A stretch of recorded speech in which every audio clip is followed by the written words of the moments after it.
What if everything you've been told about how markets work is wrong? What if prices don't reflect reality but instead create it? That's the mind-bending idea behind The Alchemy of Finance, written by the legendary investor George Soros, a man who made over $1 billion in a single day by betting against the British pound. But this book isn't just about making money. It's about understanding how the world really works, how psychology, perception, and human behavior drive economics, politics, and even history itself. So get ready, this isn't a normal finance story. It's a journey into the alchemy of markets, where belief becomes reality, and logic meets chaos. 1. Who is George Soros? The philosopher-investor. Before he was one of the most powerful financiers on earth, Soros was a philosopher.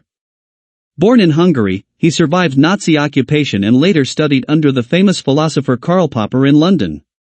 Popper's ideas about open societies and the fallibility of human knowledge shaped Soros's entire worldview. Soros believed that in both life and markets, people don't act on reality, they act on their perception of reality.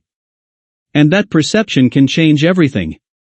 Lesson: markets aren't made of numbers, they're made of people. 2. The central idea, reflexivity.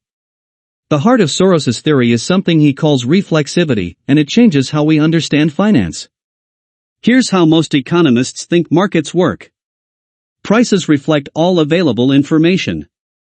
Investors are rational. Markets eventually find equilibrium, a perfect balance. But Soros says, that's a fantasy. In reality, investors are emotional.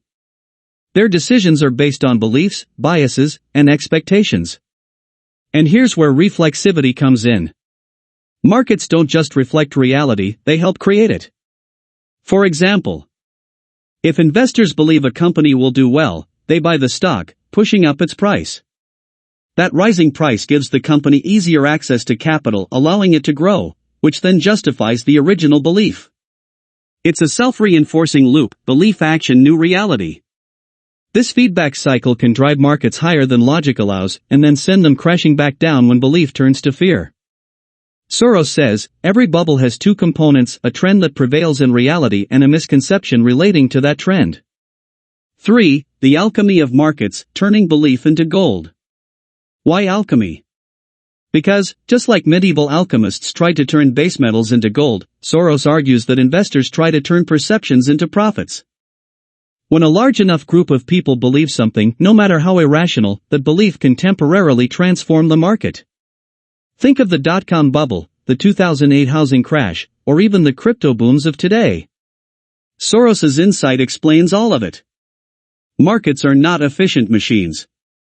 They are psychological ecosystems. Lesson: to master finance, you must understand human behavior, not just numbers. 4. The boom-bust cycle.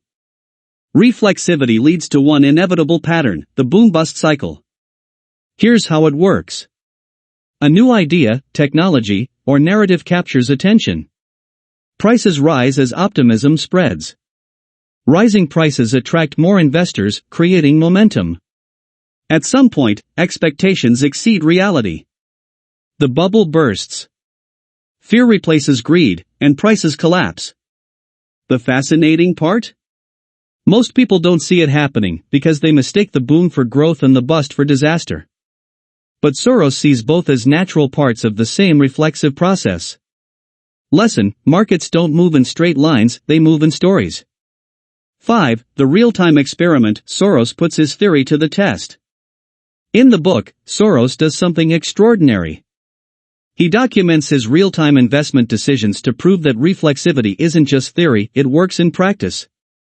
He kept a diary of trades, noting his thoughts, fears, and reactions as he managed his hedge fund. He would write things like, "I am wrong again. The market moves in mysterious ways, but my fallibility is certain."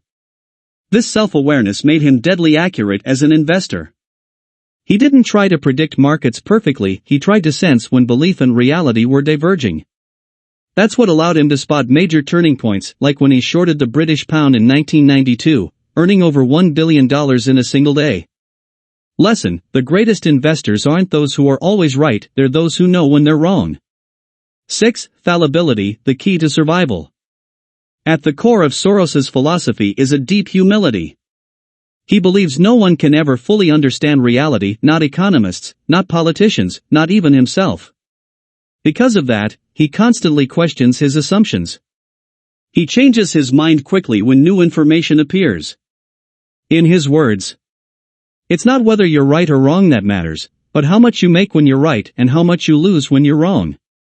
That mindset keeps him flexible, and that flexibility is what keeps him rich. Lesson: in finance and life, arrogance is expensive, but humility pays dividends. 7. The role of uncertainty: embrace chaos. Soros doesn't see uncertainty as a problem, he sees it as the essence of reality.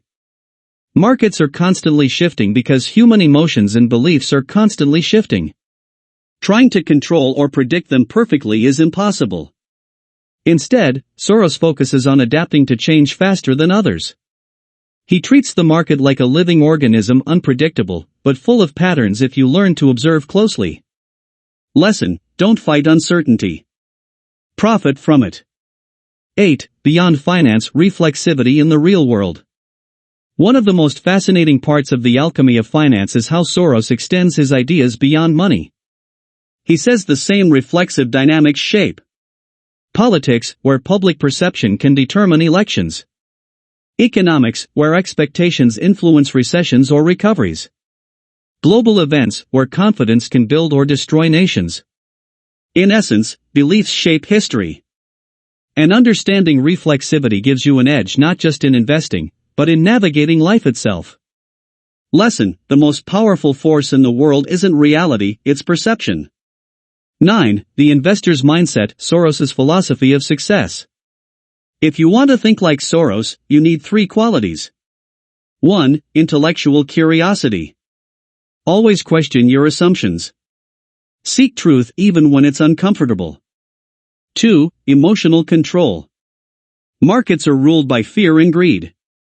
The investor who stays calm amid chaos wins. 3. Adaptive thinking. When the world changes, your strategy must change too. Flexibility is power. Soros's real genius isn't predicting the future, it's recognizing when the world story changes and moving first. 10. The true alchemy: turning knowledge into wisdom. At its core, the alchemy of finance isn't about getting rich, it's about understanding the world. Soros calls markets alchemy because they're half science, half art, a mix of logic, emotion, and mystery. His greatest insight is that we are all participants in shaping the future. Our beliefs, fears, and actions ripple through the system and come back to us as reality. Final lesson: the power to change your world, financial or otherwise, begins by changing how you see it. Final takeaways: Soros's wisdom in a nutshell. Reflexivity rules everything. Markets aren't rational, they're self-reinforcing loops of belief and behavior.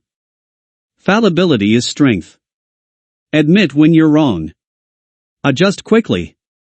That's how you survive. Uncertainty is opportunity. Don't fear chaos, profit from it. Perception shapes reality. What people believe often matters more than what is true. The market is human. To understand finance, you must understand psychology. So, what do you think? Are markets driven by math, or by emotion? Do you believe that human psychology shapes reality itself? Let me know your thoughts in the comments below. If you enjoyed this summary of the alchemy of finance, hit like, subscribe, and share it with someone who loves deep financial thinking. Because remember, the greatest alchemy isn't turning metal into gold. It's turning knowledge into wealth, and insight into freedom.